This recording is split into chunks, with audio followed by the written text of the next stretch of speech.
Assalamualaikum warahmatullahi wabarakatuh.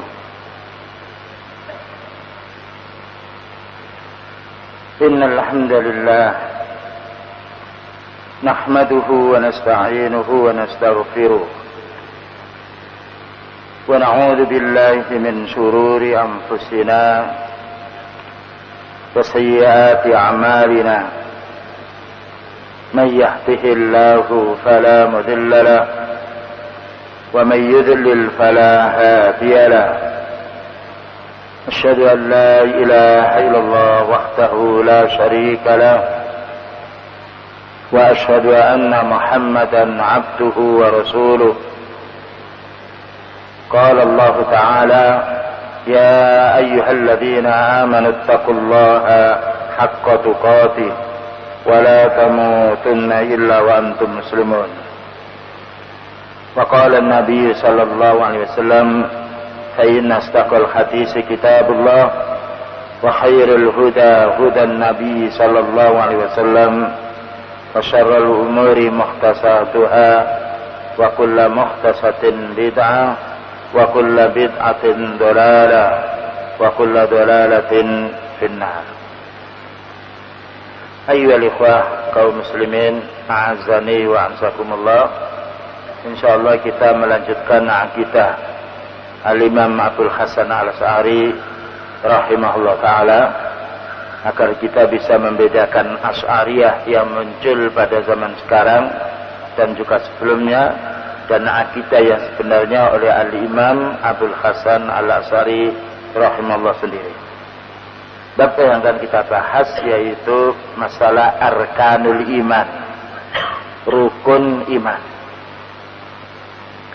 Maka berkata Al-Imam Abdul Hasan Al-Asy'ari rahimahullah: wal imanu indahum, dan iman menurut ahli sunnah wal jamaah, maknanya menurut Al-Imam Abdul Hasan Al-Asy'ari dan juga menurut ahli hadis, menurut para sahabat dan yang lainnya, huwa al-imanu billah, yaitu beriman kepada Allah Ta'ala, wa malaikatihi, dan beriman kepada malaikatnya, wa kutubihi, dan beriman kepada kitab-kitabnya, wa rusulihi, dan beriman kepada utusannya, wa bil qadari khairihi wa syarrihi khuluwihi wa murrihi, dan beriman kepada takdir yang baik maupun yang jelek, yang manis maupun yang pahit. Wa anna ma akhta'ahum, dan sesungguhnya yang luput kepada mereka, lam yakun liyusibahum, tidak akan menimpa kepada mereka. Sesungguhnya yang luput tidak akan menimpa. Wa ma asabahum, dan yang menimpa kepada mereka, lam yakun liyukhti'ahum, tidak akan meleset untuk mereka.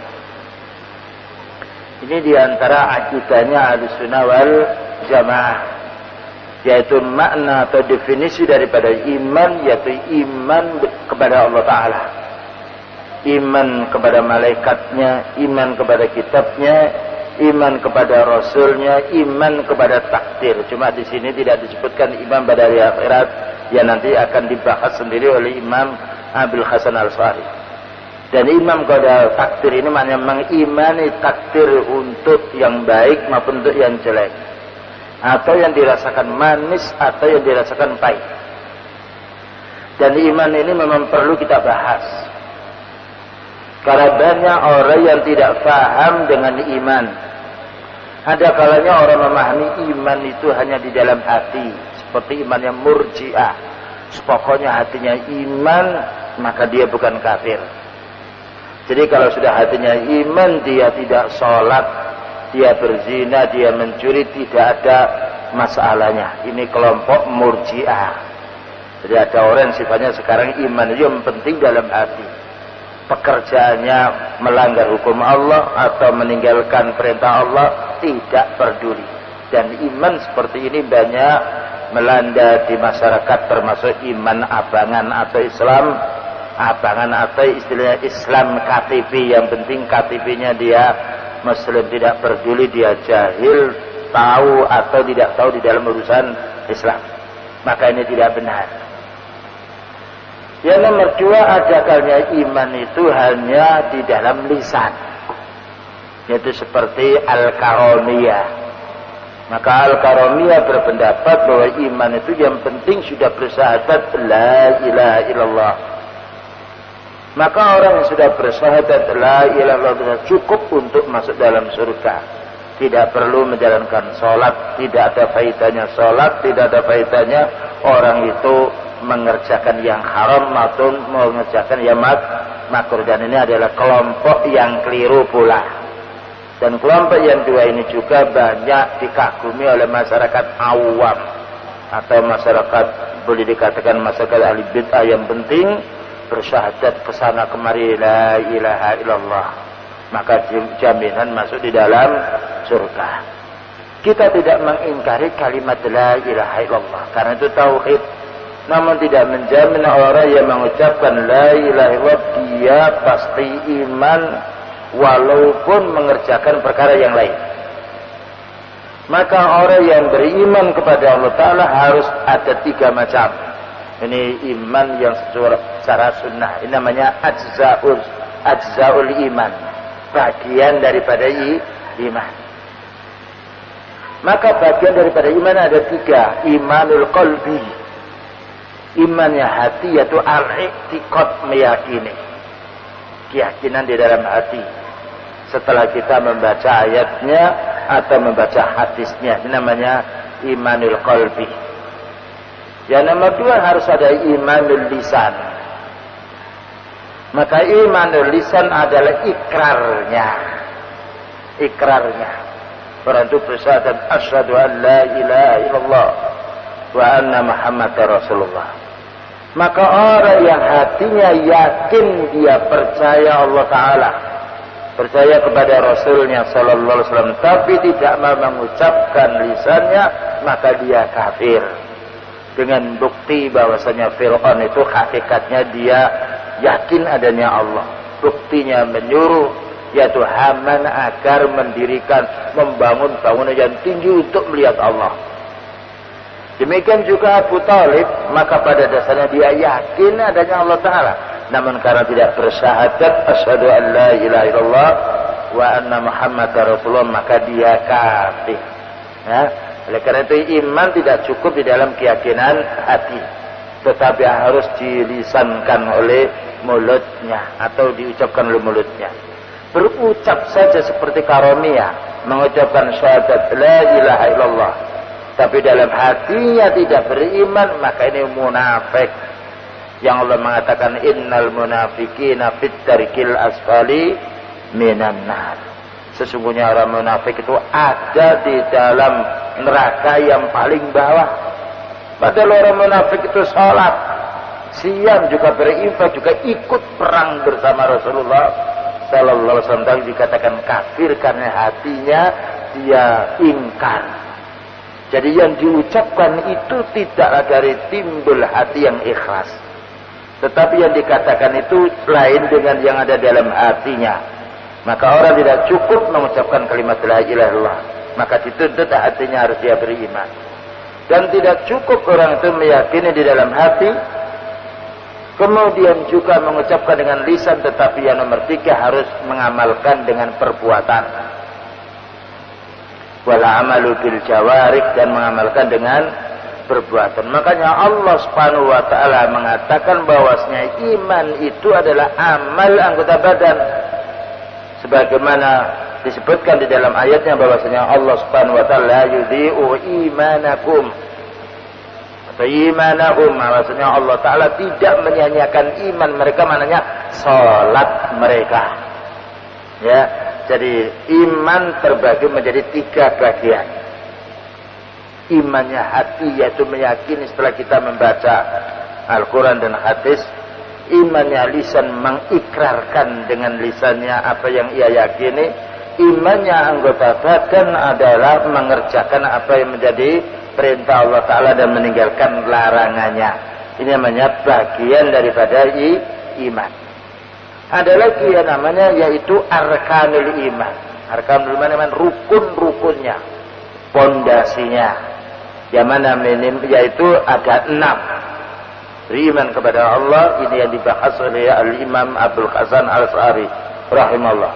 Beriman kepada malaikatnya, beriman kepada kitabnya, beriman kepada utusannya, beriman kepada hari akhir, tidak disebutkan di sini, nanti dibahas yang lain. Kemudian beriman dengan qada dan qadarnya, baik yang yaitu manis maupun yang pahit, atau yang jelek maupun yang baik. Selanjutnya dijelaskan di sini.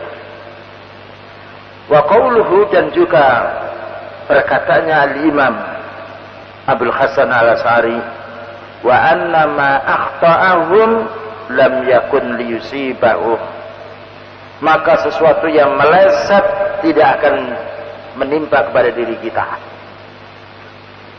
Wa ma asabahum lam yakun liyukhti'ahum, dan sesuatu yang pasti terjadi tidak akan meleset. Dan ini bantahan terhadap yaitu Qadariyah, yang beberapa waktu yang lalu telah kita bahas, bahwa Qadariyah itu berpendapat mereka itu yang menciptakan pekerjaan hamba. Maka ini salah.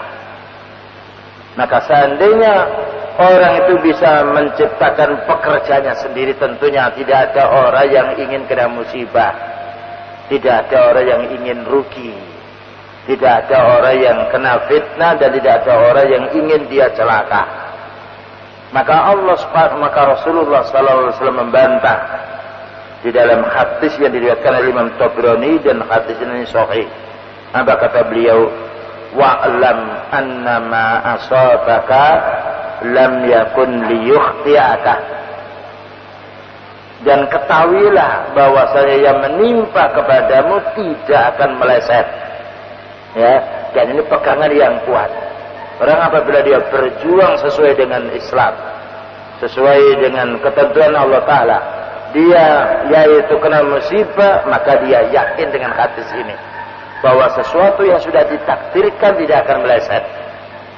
Dan sesuatu yang meleset, wa ma akhta'aka lam yakun liyusibak, dan apa yang meleset maka tidak akan menimpa. Ya. Oleh karena itu banyak orang yang berkeinginan untuk membunuh Rasulullah sallallahu alaihi wasallam, tetapi karena Allah tidak menghendakinya, maka tidak terbunuh beliau. Tetapi Nabi Zakaria alaihissalam, karena takdirnya dia terbunuh, maka dibunuhnya oleh orang Yahudi.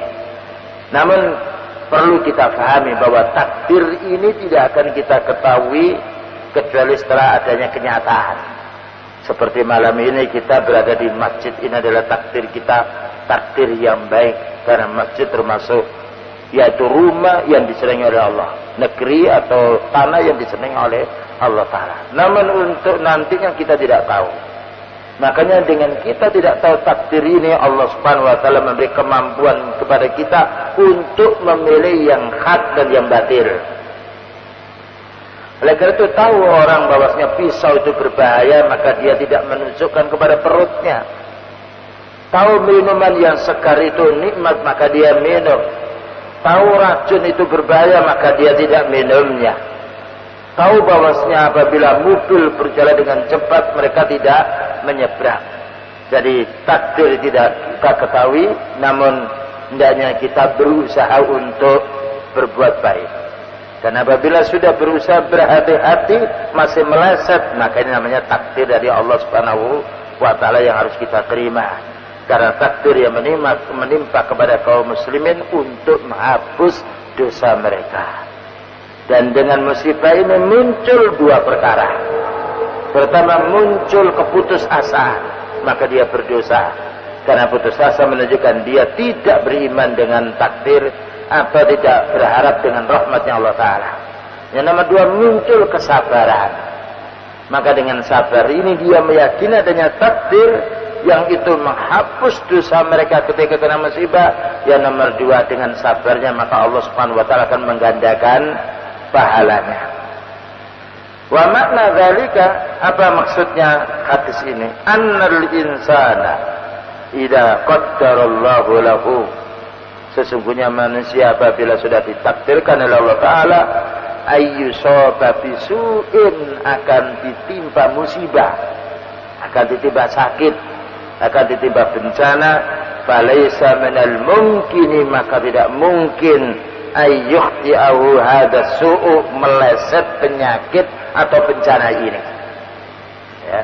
Jadi apabila Allah menghendaki si fulan sakit, maka tidak mungkin tidak sakit. Apabila Allah menghendaki si fulan kena musibah, maka pasti akan ada musibah. Namun karena musibah ini tidak tahu, maka kita berusaha untuk menjauhi musibah. Namun ketika sudah kita berusaha untuk menjauhi musibah, ternyata masih dapat musibah, inilah yang namanya takdir. Inilah yang namanya takdir. Kita berjalan dengan pelan, ya, di pinggir ditubruk oleh orang kendaraan, maka namanya takdir. Karena kita telah berhati-hati. Maka orang yang beriman dengan takdir, maka dia mulia hatinya.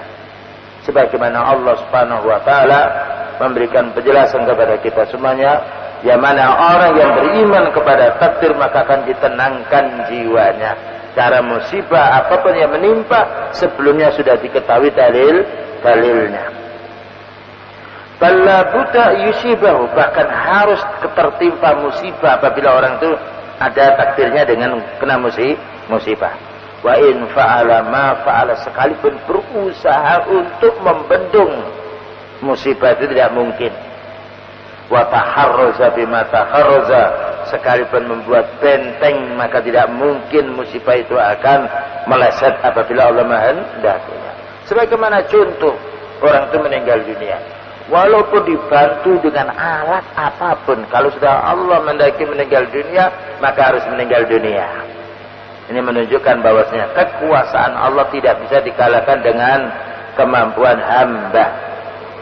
Sebaliknya, wa in qadarallahu lahu ayyu'afa min hadzal su'i, maka apabila Allah Subhanahu wa taala menakdirkan orang ini selamat dari musibah, selamat dari bencana, selamat dari pembunuhan, selamat dari yaitu kedaliman, fa innahu la yumkin ayyusaba bihi, maka tidak mungkin akan menimpa kepadanya.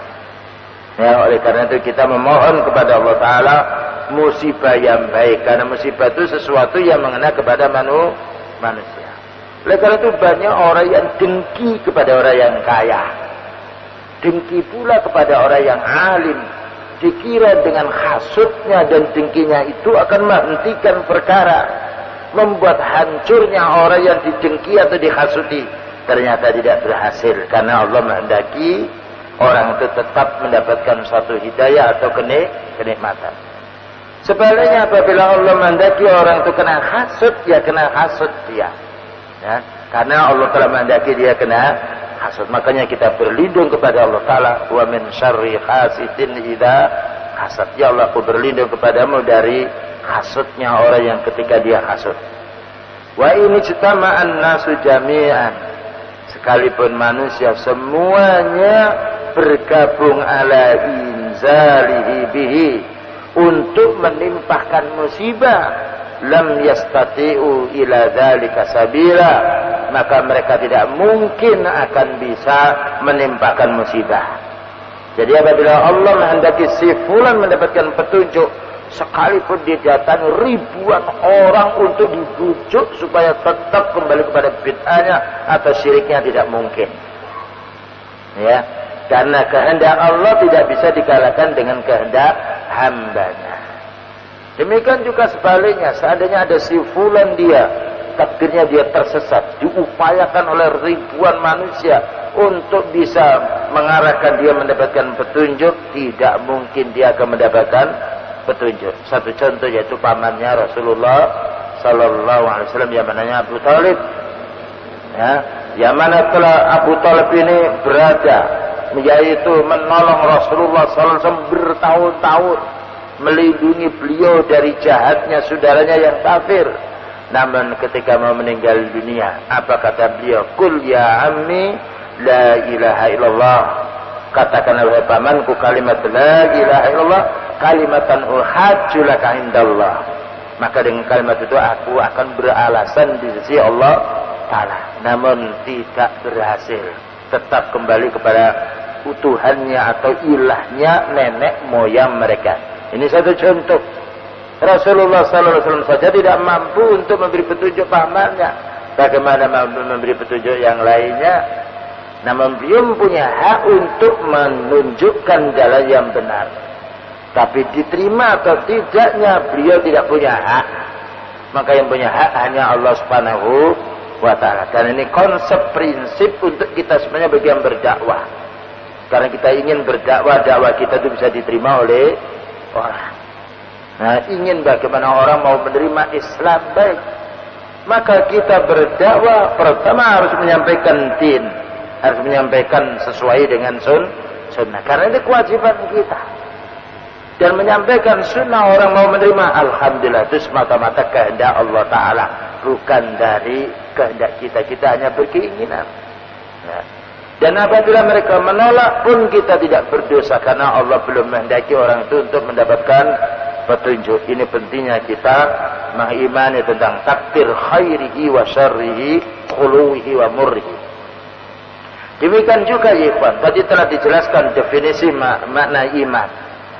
Kemudian juga yaitu iman menurut Murji'ah, iman menurut Al-Karamiyah. Ya. Ada lagi iman yaitu menurut Khawarij atau Mu'tazilah. Maka iman menurut Khawarij atau Mu'tazilah akan hilang apabila orang itu melakukan dosa besar. Ya, sekalipun itu bukan syirik, maka ini kelompok yang tersesat pula.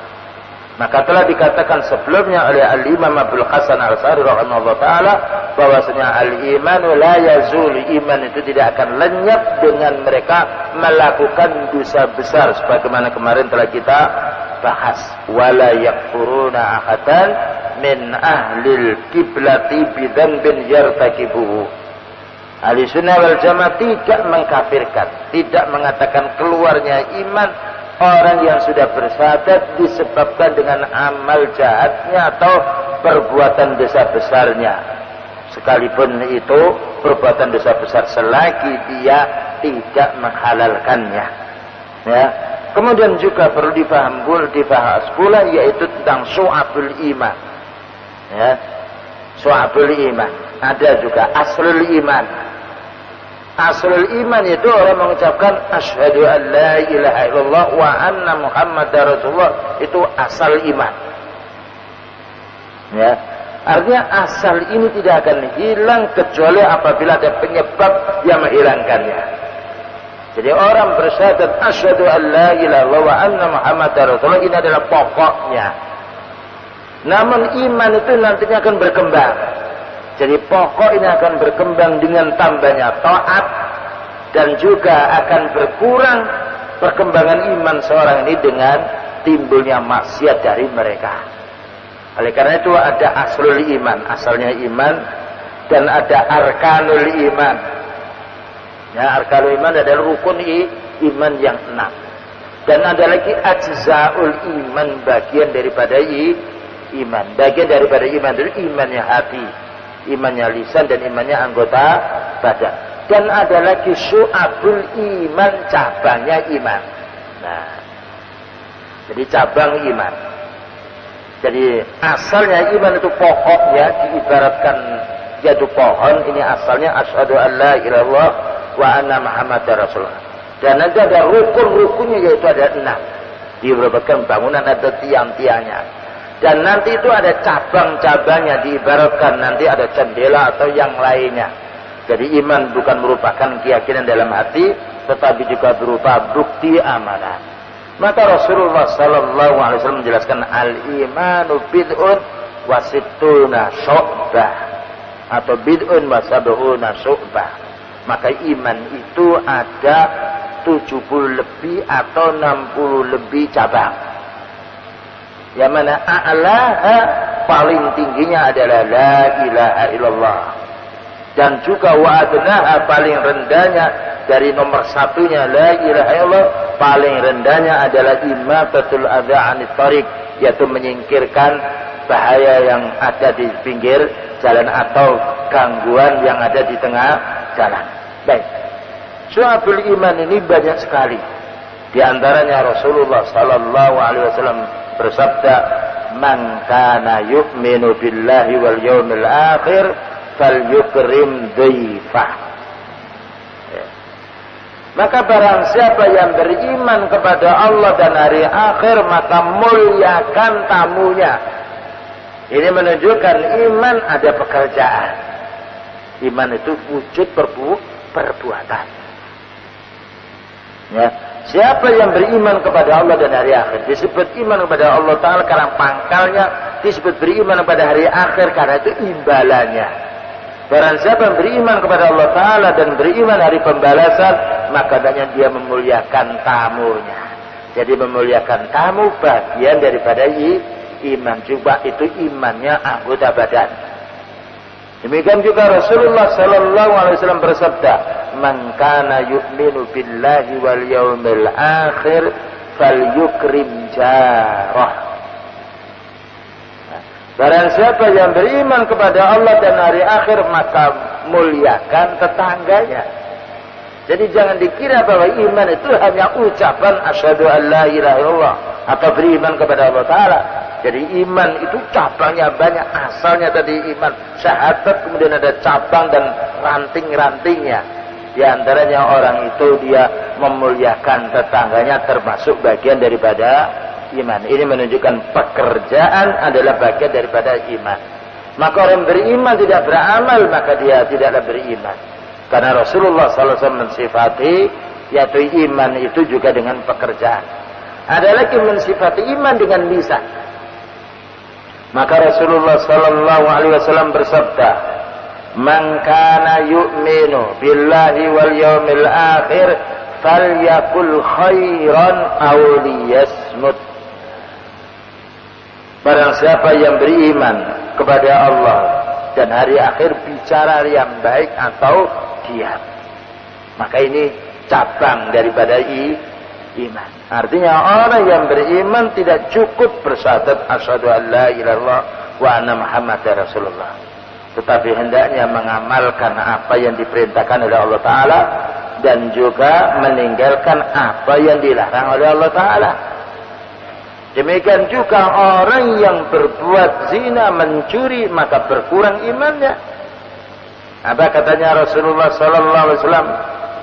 Ya, la yazni zani khina yazni wa huwa mu'minun wa la yasriku sariku khina yasriku wa huwa mu'minun.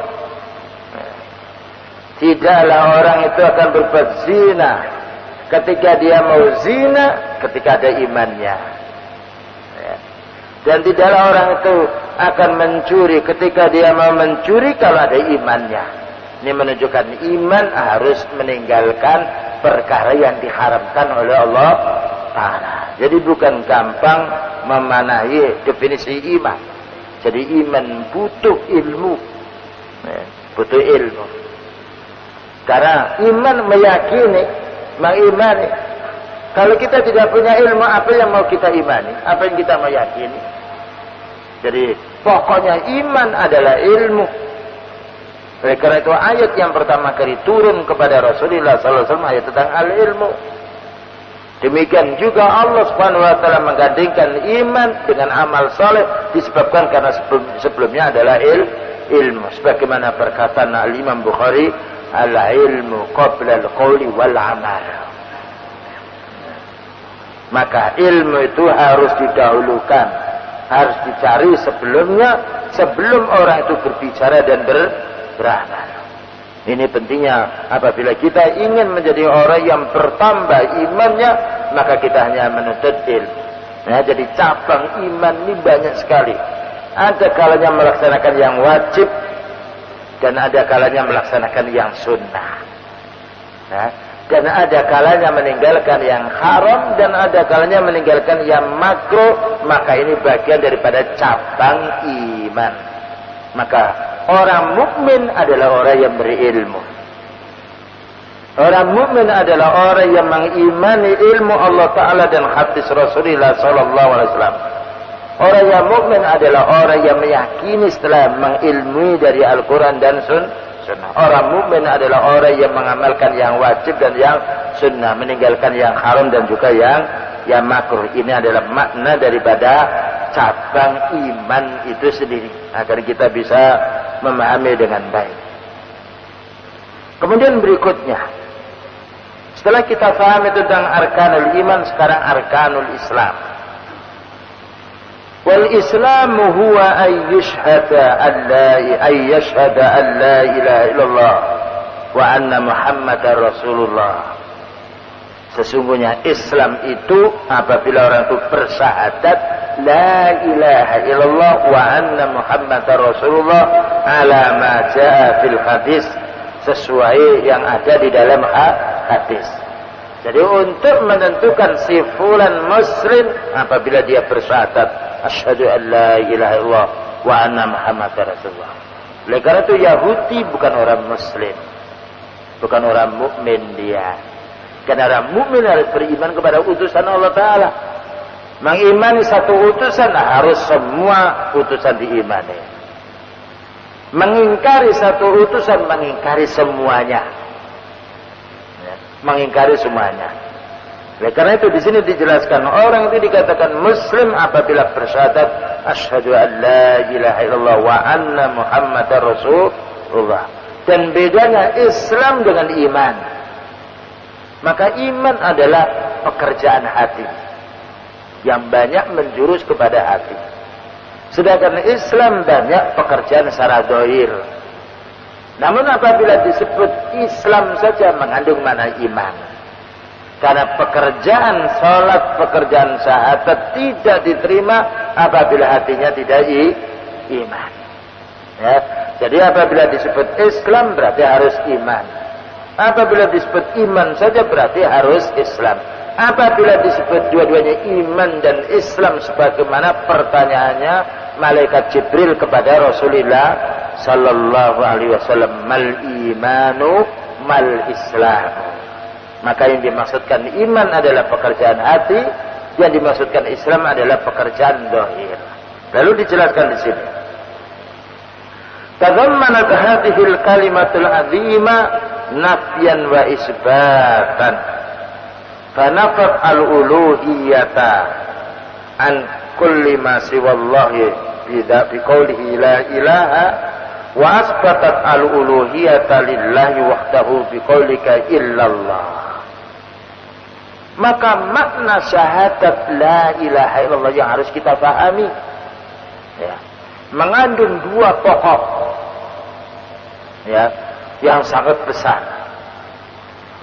Pertama, la ilaha, tidak ada sesembahan, berarti menolak semua selain Allah. Tidak boleh kita minta kepada nabi, minta kepada jin, minta kepada dukun, minta kepada malaikat. Karena ilah maknanya ma'bud ya, makna yang ditaati, yang disembah, yang dimintai pertolongan, yang diistighosai, yang diisti'adai dan yang diisti'anahi. Jadi makna kalau kita bersyahadat la ilaha illallah ada dua perkara. Pertama, la ilaha, kita harus membersihkan semua sesembahan selain Allah. Tidak minta kepada selain Allah, tidak minta perlindungan kepada selain Allah, tidak juga berharap kepada selain Allah. Kemudian illallah, hanya menetapkan ibadahnya kepada Allah. Ini makna la ilaha illallah. Makanya perlu dipahami syahadat ini. Karena syahadat bukan hanya untuk diucapkan, tetapi harus dibuktikan dengan amalan. Maka orang kafir ketika Rasulullah SAW naik di atas sofa, ya ma'syarul Arab, ya ma'syarul Quraisy, qulu la ilaha illallah, katakan la ilaha illallah, mereka marah. Karena mereka paham dengan bahasa Arab.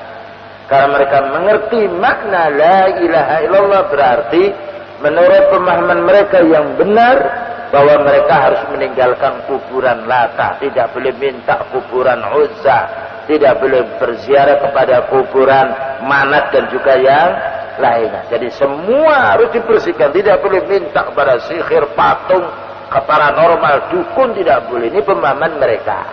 Dan itu pemahaman yang benar. Ya. Jadi makna la ilaha illallah ada dua pokok yang harus kita pahami. Pertama, menolak sesembahan selain Allah. Yang nomor dua, hanya menetapkan yang disembah, yang dimintai, yang diharapi, yang ditakuti, yang dicintai adalah Allah Subhanahu wa ta'ala. Wala raiba anna syahadata la takunu syahadatan illa idza kanat an ilmin wa yakinin wa sidqin. Ini kalimat yang sangat mulia. Maka tidak diragukan lagi bahwasanya persaksian syahadat kita itu harus didasari dengan ilmu. Jadi maknanya kita ketika bersyahadat asyhadu an la ilaha illallah, ini mengerti apa tidak maknanya? Kalau sudah dimengerti maknanya wa yakinin, kita yakin apa tidak? Karena orang mengetahui sesuatu belum tentu dia yakin. Yang nomor tiga, wasidkin, dan harus dibuktikan dengan kebenaran. Dia mau membenarkan dengan amalan, dengan ucapan apa tidak.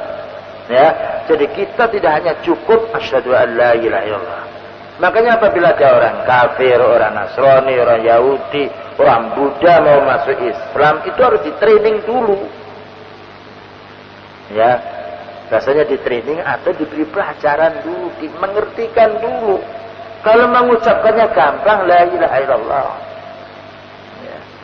Jadi difahamkan kalau kalian masuk Islam ini makna la ilaha illallah, berarti engkau harus meninggalkan minta kepada ahli kubur, minta kepada jin, meninggalkan semua yang kamu sembah, semua yang kamu mintai. Yang nomor dua, kamu harus minta hanya kepada Allah, beribadah kepada Allah. Nah, ditabarkan kepada dia mau apa tidak, dan harus melaksanakan perintah Allah Ta'ala. Sekiranya mampu meninggalkan larangan Allah Ta'ala, maka perlu dinasihati dulu, perlu dikasih wawancara. Adapun bangsa Arab dia masuk Islam itu tidak ada satu urusan, karena mereka sudah paham, ya. Mereka itu sudah mengerti. Jadi kalau masuk Islam seperti seperti Umar bin Khattab, ya, tidak langsung mengucapkan syahadat la ilaha illallah, ditimbang dimengerti dulu ayat yang dibaca oleh Rasulullah sallallahu alaihi wasallam. Setelah yakin paham ini bukan tukang sihir, ini bukan penyair dan yang lainnya, yakin tidak ada syubhat, baru bersyahadat la ilaha illallah. Demikian juga sahabat Abu Bakar radhiyallahu anhu, demikian juga Khadijah radhiyallahu anha, demikian juga Bilal. Maka apabila kita mengislamkan seorang, maka hendaknya kita memahamkan makna yang sebenarnya. Ya, kalau perlu dibuatkan buku syahadat la ilallah. Makna syahadat la ilallah itu ada, dan insyaallah sudah diterjemahkan. Disuruh membaca dulu berkali-kali, kemudian apabila sudah paham, dia yakin bahwasanya dia mau pindah agama ini memang betul dengan pemahaman, bukan hanya ikut-ikutan, tapi dengan keyakinan yang benar, maka insya Allah akan kuat dia imannya. Baik. Wa amma ma'al jahli bimaknaha wa syakki. Adapun orang membaca la ilaha illallah, dia tidak tahu artinya. Wa syakki, dan ragu-ragu yang pengikut-ikutan, fala tu'tabaru, maka tidak ada artinya. Wala tanfa'u, dan tidak ada manfaatnya. Makanya sekarang banyak orang bersyahadat satu hari, bersyahadat la ilaha illallah ribuan kali, tetapi tidak merubah sikapnya. Masih saja berbuat syirik, masih saja mengamalkan bid'ah, masih saja mengerjakan maksiat, padahal yang dibaca la ilaha illallah ribuan kali. Kenapa? Karena tidak memahami makna, atau paham makna tapi tidak mau menerima. Ya, tidak mau menerima. Makanya tadi syaratnya an ilmin wa yakinin wa sidqin. Maka harus dipahami syahadat ini. Setelah dipahami, dia tidak ada keraguan. Nah, yakin apa enggak dengan makna seperti ini? Kalau dia yakin, maka harus dibuktikan dengan amalan. Ya. Maka dengan keyakinan hati itu membuat mantapnya untuk orang berbuat. Ya. Membuat mudahnya orang itu untuk melangkah. Fayakunu syahidu kadiban, maka orang bersyahadat la ilaha illallah wa anna muhammadar rasulullah, tidak faham maknanya berarti dia itu pendusta. Ya, sekalipun dia mengaku tidak berdusta, tapi pendusta. Karena apa? Orang berkata harus paham maknanya. Orang berbicara harus paham maknanya. Kalau tidak berarti dusta. Dusta itu hanya menyelisih apa yang dikatakan dengan perbuatannya. Ya. Menyelisih apa yang dikatakan dengan kenyataannya. Kadiban li jahlihi bimakna alladhi syahida bihim. Berarti dia itu dusta. Dikarenakan dia tidak memahami maknanya. Walaupun dia tidak merasa dirinya berdusta. Fakam dalla bisababi dzalika. Berapa banyak orang tersesat. Man dalla wa humul aksarun. Tersesat orang yang banyak. Faqallabu haqiqatal makna. Mereka membolak-balik makna yang sebenarnya. Mestinya syahadat la ilaha illallah itu yang dipanggil hanya Allah ya Rabbi. Yang diminta hanya Allah Ta'ala. Yang ditawakali hanya Allah Ta'ala. Karena mereka fahamnya. Tapi karena tidak faham, maka berbalik tawakalnya kepada orang mati. Tawakalnya kepada jin. Tawakalnya kepada Rasulullah sallallahu alaihi wasallam, tawakalnya kepada malaikat. Karena apa? Karena orang tidak faham. Jadi amal orang itu baik karena dia mengerti. Fa'asbatul uluhiyata al-manfiyata liman nafiyat anhu minal makhlukina arbabal kuburi wal masyahidi wat tawahidi wal asjari wal ahjari wal jinni wa ghairi dalika. Akhirnya mereka itu menetapkan sesembahan yang itu ditiadakan oleh Allah Ta'ala. Mereka menetapkan sesembahan kepada makhluk, sehingga mereka itu minta-minta kepada ahli kubur, arbabil kuburi wal masyahidi, dan juga kepada yaitu prasasti dan juga yang lainnya, wat tawahidi, dan kepada tauhid-tauhid, wal asjari, dan minta kepada pohon-pohon, wal ahjari, dan minta kepada batu-batu, wal janni, dan minta kepada jin, wa ghairi dzalika, dan selain itu, wattakhadhu la dzalika dinan, dan mereka menjadikan seperti ini sebagai agama, sebagai ibadah. Jadi mestinya ibadahnya kepada Allah Ta'ala, tapi mereka beribadah kepada jin, beribadah kepada tumbuh-tumbuhan dan batu, dan juga ya hanya beribadah, hanya berdoa. Bagi ikhwan, ini keterangan singkatnya berkenaan dengan pentingnya kita memahami akidahnya Ahlussunnah wal Jamaah disampaikan oleh Al-Imam Abdul Hasan Al-Asy'ari rahimahullah berkenaan dengan arkanul iman wa arkanul Islam. Wassallallahu ala nabiyyina Muhammadin wa ala alihi wa sahbihi wasallam. Subhanakallahumma wa bihamdika asyhadu an la ilaha illa anta astaghfiruka wa atubu ilaik. Walhamdulillahirabbil alamin.